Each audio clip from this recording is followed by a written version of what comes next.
Sir உடலுக்கு மருந்து இருக்குது, மனசுக்கு மருந்து எது சார்? வாசிக்கிற புத்தகத்தை தவிர, அறிவுரை சார்ந்த கருத்துக்களை தவிர மருந்தே கிடையாது சார் உலகத்தில். எவ்வளோ இருக்குது, மகிழ்ச்சி தான் அதுக்கு காரணம். நிறையா இருக்குது.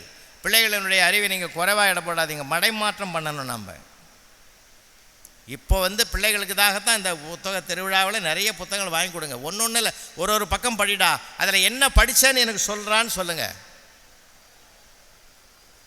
சார். எனக்கெல்லாம் ஆசிரியர்கள் இங்கே நிறைய பேர் தான் உங்களை வணங்கி கேட்குறேன். உங்களுக்கு நெருக்கடியான காலம்தான். இப்போது நாங்கள் ஆசிரியராக இருந்தது வேறு, இப்போ இருக்கிற நிலைமை வேறு, கஷ்டம்தான். அன்றைக்கு கூட ஒரு வாத்தியார் கேட்டிருக்கிறாரு, முருகனை வளர்த்தது யாருன்னு. டிஎம் சௌந்தரராஜன் எழுதிக்கிறான். ஏன்னா அவர் தான் முருகனை பற்றி நிறைய பாடியிருக்கிறாருன்னு. அவனுக்கு என்ன பண்ணுவான், அந்த உலகம் மீடியாவில் நிறைய போய் தேடுறான், கூகுளில் போய் தேடுறான். அதனால் நான் என்ன சொல்கிறேன், பிள்ளைகளை அறியாமையில் இருப்பாங்க, அவங்கள மீட்டெடுக்க வேண்டிய பொறுப்பு நம்ம ஆசிரியனுக்கும் வழிகாட்டுகிற குருக்கு தான் அதிகமாக இருக்குது. இப்போது அவன் அறிவுக்கு பஞ்சம் கிடையாது சார். எங்கள் சானிட்டோரியத்தில் நீங்கள் யூடியூப்பில் போனீங்கன்னா அதுக்கு பார்க்கலாம், பேசியிருக்கேன். இருந்தாலும் நினைவுபடுத்துகிறேன். சானிட்டோரியத்தில் ஒரு பாரத் மாதா தெருன்னு ஒரு தெருவில் ஒரு ஸ்கூல் இருக்குது. அங்கே 8ஆம் கிளாஸ் படிக்கிற பையன் காலையில் போயிருக்கிறான். 7 மணிக்கு போகும்போது ஒரு பெரியவர் அங்கே டீ கடையில் வம்புக்குன்னே உட்காந்துருப்பார். அவர் எப்போ பார்த்தாலும் அவனுக்கு வம்புக்கு உட்காந்து போகிறவனை யாராவது ஒரு ஆளை பிடிச்சி இழுத்து அவனுக்கு டீ வாங்கி கொடுத்துட்டு அவனுக்கு இல்லாத ஒரு கேள்வியை கேட்டு, அவன் ஜென்மத்துக்கும் ஆன்சரே சொல்ல முடியாத ஒரு கேள்வியை கேட்டு அவனை குழப்புவார். அவன் குழம்பி நிற்கிறத பார்த்துட்டு அவருக்கு சந்தோஷப்படுவார். அப்படி ஒரு சேடிஸ்ட் அவர். அன்றைக்கி நிலைமை யாருமே கிடைக்கல. 8th ஸ்டாண்டர்ட் படிக்கிற பையன் மூட்டையை தூக்கின்னு போனான் முதுகில்.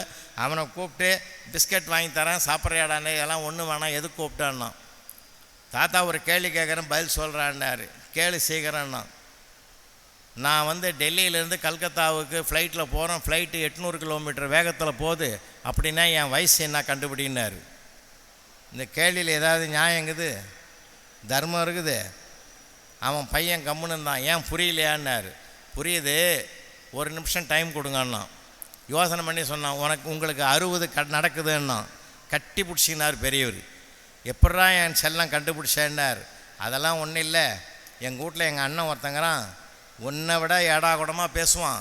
அவன் என்ன பேசுகிறான்னு எங்கள் யாருக்குமே புரியாது. அவன் சொந்த பேரே மறந்து போச்சுப்போ. அவனை ஒரு அரக்கருக்கு இங்கே வாடான் தான் எங்கள் அப்பா அம்மாலாம் கூப்பிடுவாங்க, நானும் கூப்பிடுவேன்.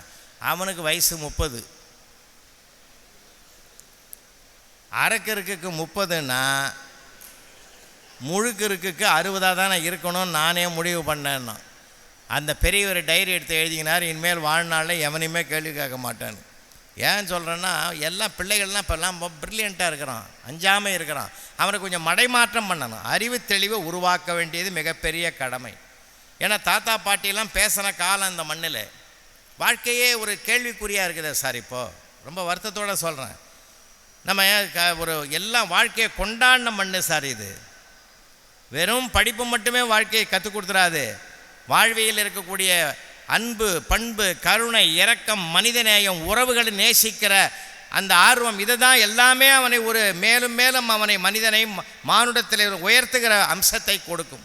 எதிலிருந்தும் எதையும் அவன் கற்றுக்கொண்டே உயரணுன்றதுக்கு தான் வாழ்க்கையின் அம்சங்களை வச்சான். ஒரு காலகட்டத்தில் பார்த்தீங்கன்னா கல்யாணம்லாம் நடக்கும்போது எப்படி சார் நடந்தது உங்களுக்கு தெரியாது, இல்லை மூத்தவங்களுக்கு தெரியும். கல்யாண மண்டபத்துக்கு உள்ளே நுழைஞ்சாலே போதும், பெரியப்பா வாங்க, சித்தப்பா வாங்கம்மான்னு ஒரு உறவுகள் வாசலில் நின்று அப்படியே வாரி அணைக்கிற மாதிரி கூப்பிட்ட காலம்லாம் இருந்தது சார். இப்போ யார் கூப்பிட்றான்? மண்டபமே காலியாக கிடக்குது, ஒரே ஒரு பொம்மை நின்று கும்பிட்டு கிடக்குது. அது வர்றவனை கும்பிடுதா, போகிறவனை கும்பிடுதா, எவனை கும்பிடுதுனே தெரியல. ஒருத்தன் ராத்திரி 11:30 மணிக்கு நான் இறங்கி வரேன், அந்த பொம்மைங்கழியே உட்காந்து நானும் 1 மணி நேரமும் அவங்ககிட்ட ஃபோன் நம்பர் கேட்குறேன், கொடுக்க மாட்டேன்றேன்றான். அவன் எந்த மப்பில் இருந்திருப்பான் கொஞ்சம் யோசனை பண்ணி பாருங்கள். இன்றைக்கி காலங்கள் மாறி போச்சு. யாராவது கல்யாண பந்தியில் நம்மளை கூட்டு சாப்பாடு போடுறோம், நாம போய் நிற்கிறோம், வேறு வழியே இல்லைன்னு.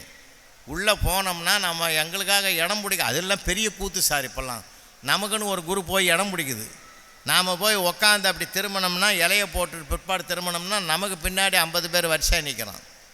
நானே கேட்டேன், என்னப்பா இந்த ஆளுக்கு எல்லாமே நிற்கிறாங்கல்ல? இல்லை இல்லை, நாம் சாப்பிட்டு எழுந்ததும் அவங்க உடனே உட்காந்துக்குவாங்க, அதனால் நிற்கிறாங்க. அதில் நான் உட்காந்து சாப்பிட்டுங்கிறேன். எல்லா காய்கறி கூட்டெல்லாம் வச்சாச்சு, சாதம் வச்சாச்சு, சாம்பார் ஊற்றியாச்சு. ஒரு வாய் பிசைஞ்சு வைக்கிறோம். பின்னாடி நிற்கிற ஒருத்தர் சொல்கிறாரு, அவர் தான் இந்த ஒயிட் அண்ட் ஒயிட்டில் இருக்கிறாரு, புலவர் ராமலிங்கம், நல்ல மனுஷன், டிவிலாம் வருவார். அவன் பக்கத்தில் இருக்கிறவன் ரொம்ப பசியாகிறான் போல இருக்குது. அவரை பற்றி நான் கேட்கவே இல்லை, எதுக்கு சொல்லிங்கிறேன்றான். என்னை இழுத்து வச்சு மல்லுக்கு வரானுங்க. அப்போ நான் அதை காதில் வாங்கிக்கின்னு கம்முன்னு சாப்பிட்ணுன்னு அப்புறம் சாப்பிட்றேன். அதுக்கு அவன் சொல்கிறான், சும்மா சொல்லுவேன்னா இப்போ சீக்கிரம் சாப்பிட்ருவாரு பாருன்றான் சார். நான் அப்போ தான் சாம்பாருக்கே வந்துக்கிறேன். இன்னும் ரசம் இருக்குது, மோர் இருக்குது. உலகம் வேகமாக போய் கொண்டிருக்கிற உலகத்தில் கலாச்சாரம் மங்கி கொண்டு வருது, பண்பாடு குறைஞ்சிக்கிட்டு வருது. எது பண்பாடெல்லாம் நிறையா நம்ம பிள்ளைகளுக்கு தெரியல சார். ரொம்ப ரொம்ப வருத்தமாக இருக்குது. வெறும் பாடநூல் அறிவு மட்டுமே அவனை ஒரு உயரிய சிந்தனையாளனாக கொண்டு வந்துரும்னு நம்ம நினைக்கவே முடியாது. இப்போது அவனுக்கு பலதரப்பட்ட ஞானங்களை, வாழ்வியல் கருத்துக்களை எல்லாம் நம்ம கொண்டு போய் சேர்க்க வேண்டியது மிகப்பெரிய கடமை சார்.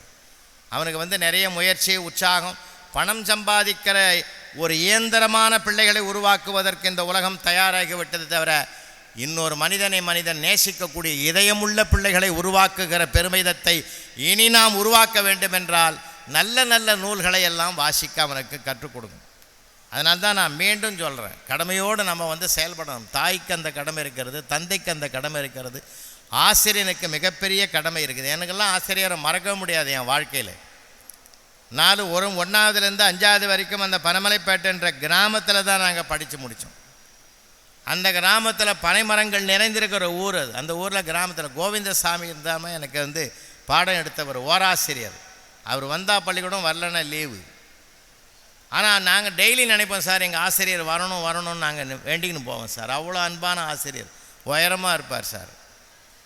இதில் என்ன பண்ணுவார்னா, டெய்லி வாசிக்கிற பழக்கம் எனக்கு தான் கொடுப்பார். கிளாஸில் நான் தான் படிக்கணும். நீ படிறான்னுவார். 10 நிமிஷம் 15 நிமிஷம் நடத்துவார், அதை நான் படிக்கணும்.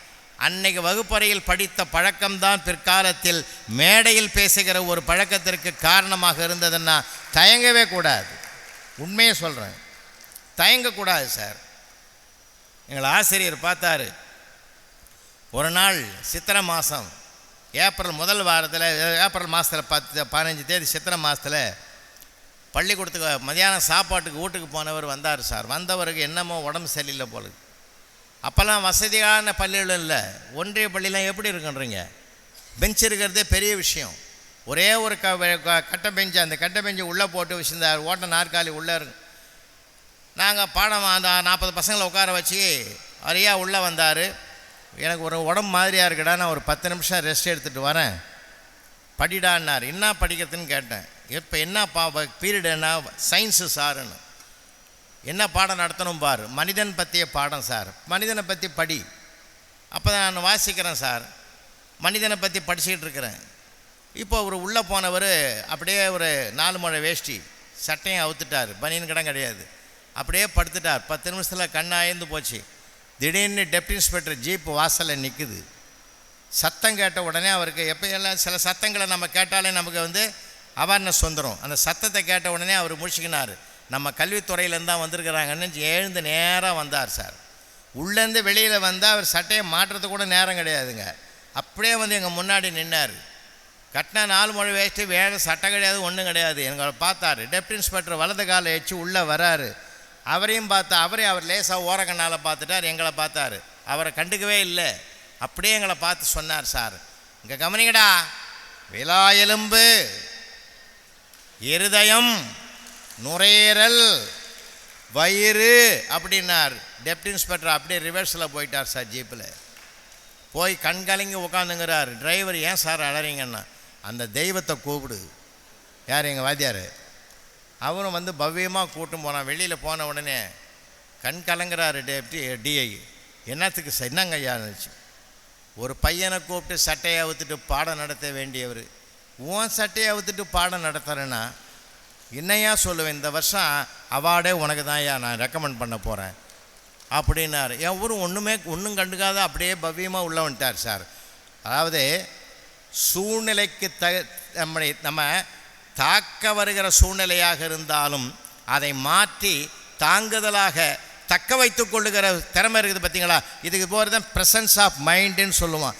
சமயோசித புத்தின்றது ஒன்றை கற்றுக் கொடுத்தார் சார் எங்களுக்கு. ஏன்னா ஒரு அறிவை விருத்தி செய்வதற்கு 1000 வழிகள் இருக்குது. அதனால்தான் அறிவை அகண்டமாக்கணும். வெறும் படிப்பு நூலறிவு மட்டும் இல்லைங்க. ஒரு பாட புத்தகத்தில் என்ன சார் இருக்குது? ஒன்றும் கிடையாது. சும்மா கொஞ்சம் அறிவு தான். அதுதான் அது. இவன் என்ன நினைக்கிறான்? இதுதே போதும், இதுதான் உலகம்னு நினைக்கிறான். அது அல்ல, அதையும் தாண்டி ஒரு அற்புதமான உலகம். ஒரு விஷயத்தை உங்களுக்கு நினைவுபடுத்துகிறேன். முதலாக நூல்களை வாங்கி கொண்டு வந்து வீட்டுக்குள்ளே நம்ம பூஜை அறை வைக்கிறோம், சமையல் அறை வைக்கிறோம், ஹால் வைக்கிறோம், எல்லாமே வைக்கிறோமே. இந்த நூலகத்துக்குன்னு ஒரு அறை வைக்கணும்னு முதல் இந்த திருநாட்டில் யார் வச்சது தெரியுமா? மூதறிஞர் ராஜாஜி தான் முதலாக நூல்களுக்கான ஒரு இடத்தை ஒதுக்கி செயல்படுத்தினார். அகில உலக அளவில் சொல்கிறேன், நான் சொல்ல போகிற செய்தி, வேர்ல்டுலேயே அத்தனை நூல்களுக்கும், தான் படித்த நூல்களுக்கும், தான் வாங்குகிற நூல்களுக்கும், வாங்கி கொண்டிருக்கிற நூல்களுக்குமாக வீட்டுக்கு பக்கத்தில் இன்னொரு வீட்டை கட்டி அதை சேமித்தவர் தான் அண்ணல் அம்பேத்கர் என்பது மிகப்பெரிய வரலாறு. எவ்வளோ பெரிய விஷயம் சார் இது. பிள்ளைகளுக்கு நமக்கு எதேதோ தெரியுது, அவனுக்கு இதெல்லாம் தெரியுமா? அவனுக்கு பேரறிஞர் அண்ணா அவர்கள் உள்ளே போய் நூலகத்தில் படிக்க உட்கார்ந்தார்னா அவர் எப்போ வெளியில் வராரோ அதுக்கு பிறகு தான் நூலகத்தையே மூடுவாங்க.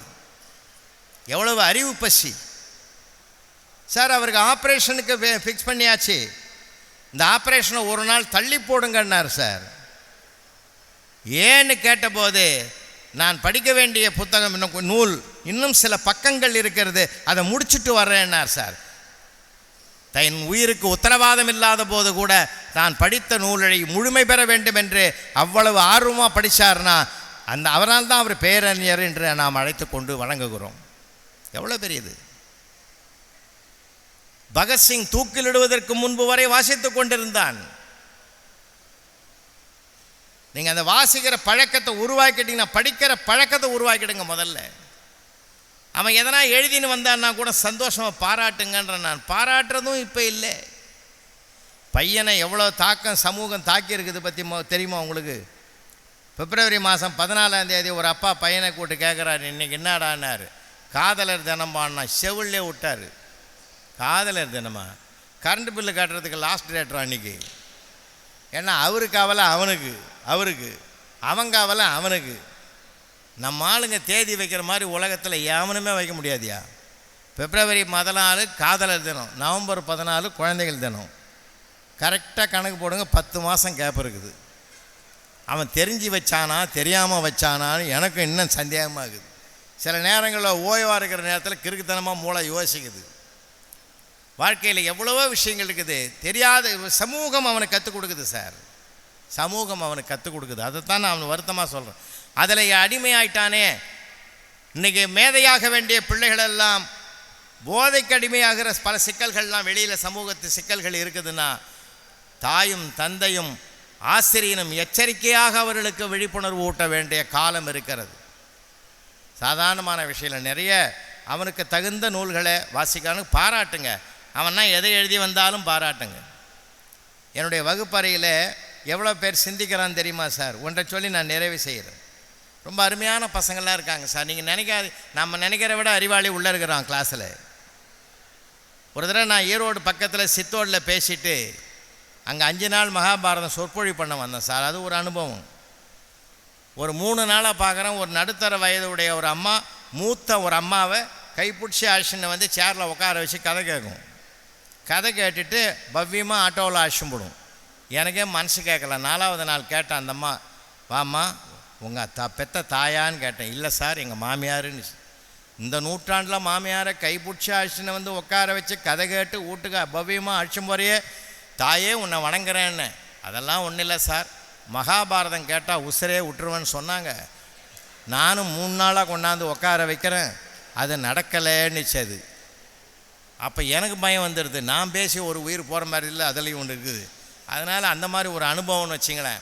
அங்கே பேசி முடிச்சுட்டு 5 மணிக்கெலாம் முடிச்சுட்டு ஏற்காடு எக்ஸ்பிரஸ் பிடிச்சி காலையில் 7 மணி வீட்டுக்கு போய் வர்றது முடியாதுன்னு சொல்லி புறம்பேட்டை ஸ்கூலில் கொண்டு போய் அந்த பேக்கெல்லாம் போட்டுவிட்டு அங்கேயே குளித்து ரெடியாக கிளாஸ் ரூமுக்கு போகிறேன் sir. 7th standard class second period. உள்ளே நுழையிறேன். உள்ளே நுழைஞ்சதான் என்னப்பா பாடம்னு. திருக்குறள் சார்னா. சபாஷ். திருக்குறளில் எந்த தலைப்புடான்னு. சுற்றந்தழால் சார்னா. சபாஷ். காக்கை கரவா கரைந்துண்டு மாக்கமும் மண்ணை நீராக இருக்க உள்ள அந்த குறள் தானே. ஒரு பையன், சார் எப்படி சார் பார்க்காம சொல்கிறீங்க? டேய் 3 வருஷமாக நடத்துகிறேன், கம்முன்னு இருக்கு. 3 வருஷமாக நடத்துகிறவங்க ஞாபகம் இல்லாத இருக்குமா? உட்காரு. அப்போ நான் சொன்னேன், எப்பயுமே நான் ஆன்சர் நேராக சொல்கிறதில்லை, அவன் வாயால் விளையாடுறது. 7 மேலே எழுந்துரு, காக்கா பார்த்துருக்கிறியா? சார் என்ன சார் இப்படி கேட்குறீங்க? அமாவாசை கெத்துக்க ஏகாதசிக்கெல்லாம் எங்கள் அம்மா சோறு கொண்டு போய் முதல்ல வைக்கிறேன் சார், காக்கான்னு ஒரு குரல் கொடுங்க சார், ஒரு 10-15 காக்கா அப்படியே சவுண்ட் அடித்து உட்காருங்க சார், சத்தம் போடாது சார், சண்டை போடாது சார், பிரச்சனை இருக்காது சார், அப்படியே ஷேர் பண்ணி சாப்பிடும் சார். இதை தாண்டா திருவள்ளுவர் சொல்கிறாரு. காக்கைக்கு தன் சோறு வைத்த போது அதை பகிர்ந்து சாப்பிடுவது போல செல்வம் வந்த போது உன் உறவுகளோடு பகிர்ந்து சாப்பிடுன்னு திருவள்ளுவர் சொல்கிறாருன்னா, சபாஷ் சார், சபாஷ் சார். இன்னொருத்தன், சார் ஒரு டவுட்டு. என்னடா டவுட்டு? இது எக்ஸாமுக்கு வருமா சார்? வரும்டா, வரும். ஏன்டா கேட்குற? நான் இதை அப்படியே இந்த சீனை மனசில் வச்சு எழுதிடுவேன் சார். சரி சரி உட்காரு. எல்லா பிள்ளைகளுக்கும் சந்தோஷமாக இருக்கான் சார், ஒருத்த மட்டும் அமைதியாக இருக்கணும். ஏண்டா தம்பி உனக்கு புரியலையான்னு? சார் நீங்கள் நடத்தி எனக்கு புரியாமல் இருக்குமா சார்? அதான் ஒன்று. என்னடா ஒன்று? என்ன சொல்லு? நான் பார்த்தது வேறு, நீங்கள் சொல்கிறது வேறு. ஆனால் திருவள்ளுவரும் தப்பு பண்ண மாட்டார், நீங்கள் தப்பாக சொல்ல மாட்டீங்க. டேய் சொல்ல வேண்டியதை சொல்கிறா, டென்ஷன் ஆகிட்டாது. இல்லை சார், நேற்று ஞாயிற்றுக்கிழமை எங்கள் தெருவில் பொன்னமான ஒரு பாட்டி முருகன் வடையும் சுட்டி விற்குது சார். 4 மணிக்கு நான் அந்த பக்கம் கிராஸ் பண்ணேன் சார். ஒரு காக்கா வந்து ஒரு வடையை தூக்கும் போய் சார், நான் பாட்டிக்கு முட்டி வலி ஃபாலோ பண்ண முடியாது, நான் பின்னாடியே போனேன் சார். அந்த வடையை தனியாக தான் காலுங்களை வச்சுக்கிட்டு உச்சி மரத்தில் உட்காந்து கடைசி வரைக்கும் அது மட்டும்தான் சாப்பிட்டதே தவிர நீங்கள் நினைக்கிற மாதிரி உங்கள் காக்காயும் கூப்பிடல, இனத்தையும் கூப்பிடலன்னு. இது உண்மையாக இல்லையங்க? 100க்கு 100 உண்மை சார். இது அதிர்ந்து போனேன். நான் மாட்டிக்கினேடா, என்னடா பண்ணுறது, இவனுக்கு ஆன்சர் சொல்ல தெரியலையேன்னு. சார் சொல்லுங்கள் சார்ன்றான். நான் சொன்னேன், முருகா என்னை காப்பாற்றுன்னேன். முருகன் காப்பாற்றிட்டான் சார். பீரியடு முடிஞ்சு பெல் அடிச்சிட்டானேன்னு சொல்லிட்டு நான் சந்தோஷமாக வெளியேறேன். அவன் சொல்கிறான், அடுத்த டீச்சர் வர்றதுக்கு 5 நிமிஷம் ஆகும் சார், அதுக்குள்ளே நீங்கள் சொல்லுங்கண்ணா. எவ்வளோ பெரிய கேள்வி பிரமாதமாக கேட்டுக்கிறா, அது எப்படா உடனே சொல்ல முடியும்? ஃபேன்டாஸ்டிக் கொஸ்டின் அப்படின்னு அவனுக்கு இப்படியே மழிப்பு பாராட்டிட்டு வீட்டுக்கு வந்து ராத்திரி போகிறா தூக்கம் இல்லை. அதே மாதிரி 7th ஸ்டாண்டர்டு எதிரி என்னுடைய பெண்ணு கேர்ள்ஸ் ஹை ஸ்கூலில் படிக்கிறவ ஒரு ஆன்சர் சொல்லிட்டு போனா சார். அவங்ககிட்ட டிஸ்கஸ் பண்ணியிருந்தேன். அந்த ஆன்சர் சொல்லிவிட்டு ஸ்கூலுக்கு போன பிற்பாடு அப்புறம் தான் நினச்சி பார்க்குறேன், அது சந்தோஷமாக நான் ஸ்கூலுக்கு வரேன். எவன் நேற்று கேள்வி கேட்டானா காம்பவுண்டுக்கு வெளியில் நிற்கிறான் சார். ஐயா வணக்கம், எங்கே லீவ் போட்டுருங்களோன்னு பார்த்தேன். நான் டேய் உன் நேரம் அப்படி தான் பேசுவேன், நீ போ, நான் வரேன் போனேன். கிளாஸுக்கு உள்ளே நுழையிறான் சார், 2வது பீரியடு. நேற்று நான் கேட்ட கேள்விக்கு ஐயா பதில் சொல்லுவாருன்னு அவன் அனௌன்ஸ் பண்ணுறான். எவனுமே அங்கே கேட்கல, அவன் அனௌன்ஸ் பண்ணுறான். சரின்னு போய் உட்காந்து எல்லாரும் அந்த பையனுக்கு ஒரு கைத்தட்டல் கொடுங்கடான்னு. யாருடைய கேள்வி நியாயம் என்று நீங்கள் ஏற்றுக்கொண்டு பாராட்ட தயாராகி விடுகிறீர்களோ அதற்கு பிறகு நீங்கள் சொல்லுகிற அத்தனை பதிலையும் அவன் ஏற்றுக்கொள்ளுவான். இதுதான் இந்த ஒரு உளவியல். நான் பாராட்டினேன், அத்தனை பேர் கைத்தட்டினான் பாரு. அவன் ஒரு மாதிரி ஆகிட்டான். சபாஷ், என்னடா இந்த மாதிரிலாம் சிந்திக்கிறீங்கடா, ரொம்ப அருமைடா, ரொம்ப அருமைடா அப்படின்னு சொல்லிவிட்டு அப்புறம் தான் சொன்னேன், நான் வள்ளுவர் சொன்னதாக நான் சொன்னதும் உண்மை, அவன் பார்த்ததும் உண்மை. இந்த ரெண்டுமே 2 விதமான கருத்துக்களை நமக்கு தெரிவிக்கிறது. என்னென்னா, மனிதனே, நேர்மையாக வருகிற பொருளுக்கு தண்டனை கிடையாது, உன் இனத்தோடு பகிர்ந்து கொள் என்று வள்ளுவர் சொல்லுகிறார். இவன் பார்த்த காட்சி என்ன தெரியுமா? தவறாக வருகிற பொருளுக்கு தண்டனை உண்டு, அது என்னோடு போகட்டும், என் இனத்துக்கு வர வேண்டாம் என்று அது தனியாக சாப்பிட்டதுன்னு. உடனே அவன் எழுந்து நின்று சபாஷ் அப்படின்னா. அவன் சொல்லி நான் சொல்லணும், என் தலையை எடுத்து நான் சொல்லி அவன் சொல்கிறான். அதோடு நான் வந்திருக்கலாம்ல. நம்ம வாய் சும்மா இருக்காது. எப்பயும் நீ உண்மையை பேசி பழகிட்டதுனால இது கூட என் 7th படிக்கிற என் பொண்ணு தாண்டா சொல்லி கொடுத்தான்னு அதானே பார்த்தேன் நான். அப்படின்னா நீ யோசிக்க மாட்டேன்னு அர்த்தம் இல்லை? என்ன பிரில்லியண்ட்டாக பிள்ளைகள் யோசிக்க பார்த்தீங்களா? நீங்கள் பேசணும் சார், பிள்ளைகளோட பேசி பாருங்களேன், என்ன அழகான பதில் முத்து முத்தாக வரும் தெரியுமா? நம்ம பேச மறந்துட்டோம். எப்போ பார்த்தாலும் அவனுக்கு பிடிக்காத ஒரே ஒரு வார்த்தை தான் கேட்குறோம், ஹோம் ஒர்க் எழுதிட்டியா? ஜென்ம விரோதி மாதிரி நம்மளை பார்க்குறோம். அதை கேட்காதீங்க, மற்ற விஷயங்களை அவனை பகிர்ந்து பேசி நம்ம வழிக்கு கொண்டாடணும் சார். இங்கே பெண் பிள்ளைகள்லாம் இருக்கிறீங்க, எப்பயுமே பெண் பிள்ளையை பெற்றவர்கள் ரெட்டிப்பு மகிழ்ச்சியாக இருங்க. ஆண் பிள்ளை பிறந்தால்தான் ஒரு மகிழ்ச்சி இருக்கட்டும், பெண் குழந்தை பிறந்தால் 2 முறையில் மகிழ்ச்சி அடைங்க. இன்றைக்கி பொறுப்பாகவும் சிறப்பாகவும் செயல்படுபவர்கள் பெண் பிள்ளைகள் தான் இந்த நாட்டில் அதிகமாக இருக்குது. அதுவும் தமிழ்நாட்டில் 54% பெண்கள் பணியில் இருக்கக்கூடிய ஒரு சர்வே இந்தியாவில் எந்த மாநிலத்திலும் கிடையாது. அதனால்தான் நம்முடைய மாண்புமிகு தமிழக முதல்வர் அவர்கள் பெண் கல்விக்காகவே எத்தனை திட்டங்கள், எவ்வளவு செயல்பாடுகள் சிந்தித்து பார்க்கணும். கல்லூரி வாசல் கனவாகிவிடக்கூடாது என்பதற்காக மாதம் 1000 ரூபாய் கொடுத்த அந்த பிள்ளைக்கு கல்வி பயில்வதற்கு அவர் ஒரு தந்தை ஸ்தானத்தில் இருக்கிறார் என்று சொன்னால் சிந்தித்து பார்க்க வேண்டும். எவ்வளவோ பெருமைகள் இருக்குது.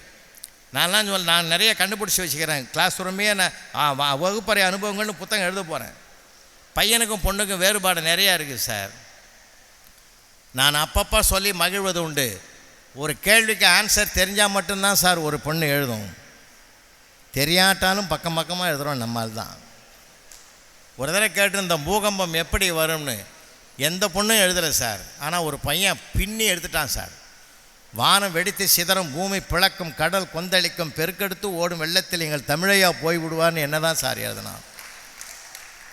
அவரை தொடர்ந்து ஆடு மாடுகளெல்லாம் போகும்னா என் படித்து பார்த்துட்டு மனம் பதறி போய் அவனை கிட்ட கூப்பிட்டு 7th படிக்கிற போது இவ்வளோ வன்முறையாக எழுதிக்கிறேடா, நான் அப்படி என்னடா உனக்கு தப்பு பண்ணேன், ஏண்டா அப்படி எழுதினேன்னு ஓன்னு அழுதான் சார்.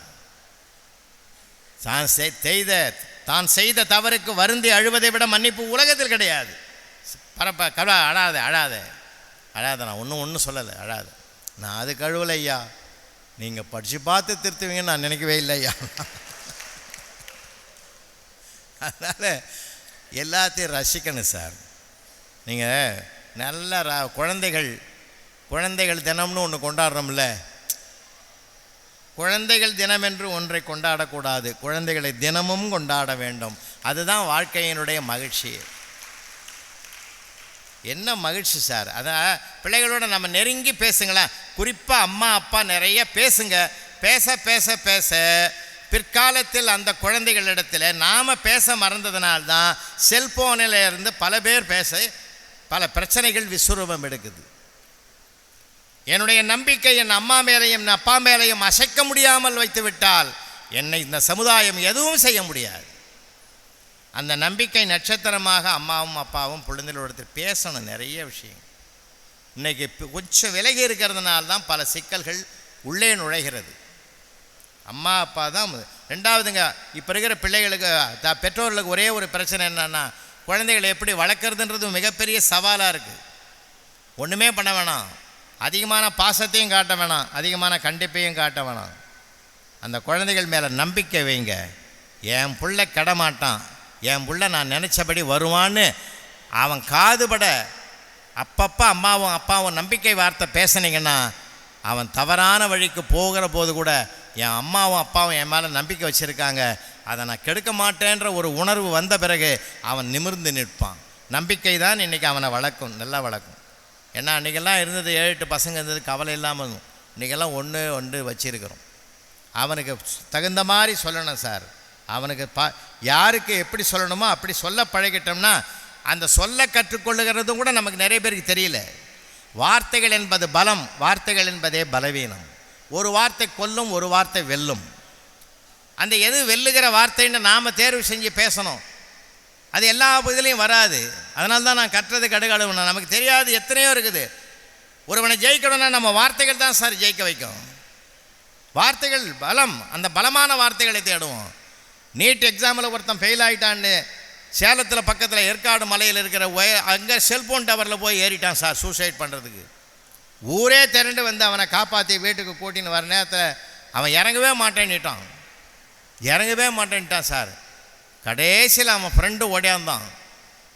டேய் நண்பா, நல்ல வேளை நீ விழாமல் இருக்கிற, சந்தோஷம். நான் சொல்கிறத ஒரு பொறுமையாக கேட்டுன்னு முடிவெடுறா, விழுந்துடாதரா. வரும்போது ஒரு பெரியவரை கேட்டேன், இந்த மாதிரி உயரமான இடத்துலேருந்து விழுந்து அகால மரணம் அடைஞ்சால் என்ன ஆகும்னு கேட்டேன்.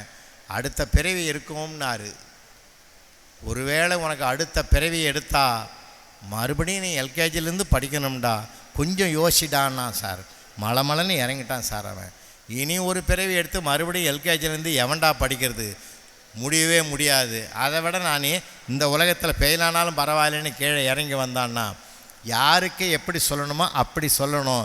அது யாரால் முடியும்னா அம்மாவால் முடியும், அப்பாவால் முடியும், ஆசிரியனை தவிர வேறு யாராலும் முடியாது. இந்த 3 பேரும் ஒன்றா சேர்ந்தாக்கா அந்த பிள்ளைகளை இது பண்ணலாம் சார். அவனை ரசிங்க. 2nd ஸ்டாண்டர்ட் படிக்கிற பையன் அப்பாவை போய் கேட்குறான், சார் டேடி நாளைக்கு ஒரு ஸ்மால் பேரண்ட் மீட்டிங் இருக்குது, நீ வரணுன்னா. ஏய், பேரண்ட் டீச்சர்ஸ் அசோசியேஷன் மீட்டிங் இருக்குது, அது என்னடா ஸ்மால் பேரண்ட் மீட்டிங்? உனக்கு ஒன்றுமே தெரிலப்பா, நீ நானும் எங்கள் மிஸ்ஸு 3 பேர் மீட் பண்ணுறோம், இது ஏதோ தப்பு பண்ணிட்டு வந்துக்குது, உங்கள் அப்பாவை கூட்டின்னு வாடான்னுக்கிறாங்க. அதுக்கு ஸ்மால் பேரண்ட் மீட்டிங்னு சொன்னால் பார்த்தீங்களா, அவனுடைய சிந்தனையை பாராட்டணும், அவனுடைய சமயோசியத்தை பாராட்டணும். எப்பயுமே குழந்தைகளுடைய மழலை மொழியை பாராட்ட மகிழ கற்றுக்கொண்டால் நமக்கும் ஆயுள் நீடிக்கும்யா, நமக்கும் சந்தோஷம் மகிழ்ச்சி வரும், பிள்ளைகளுக்கும் மகிழ்ச்சி வரும். அந்த உறவில்தான் பல நீதிகளையும் அறங்களையும் அவன் மனசில் விதைக்கணும்னு சொல்லி இந்த நல்ல வாய்ப்புக்கு நன்றி கூறி திருவாரூர் 4வது புத்தக திருவிழாவை வாழ்த்து விடைபெறுகிறேன். நன்றி, வணக்கம். இந்த தகவல் உங்களுக்கு பிடிச்சிருந்தா லைக் பண்ணுங்க, உங்க ஃப்ரெண்ட்ஸுக்கு ஷேர் பண்ணுங்க, மறக்காம எங்க சேனலுக்கு சப்ஸ்கிரைப் பண்ணுங்க.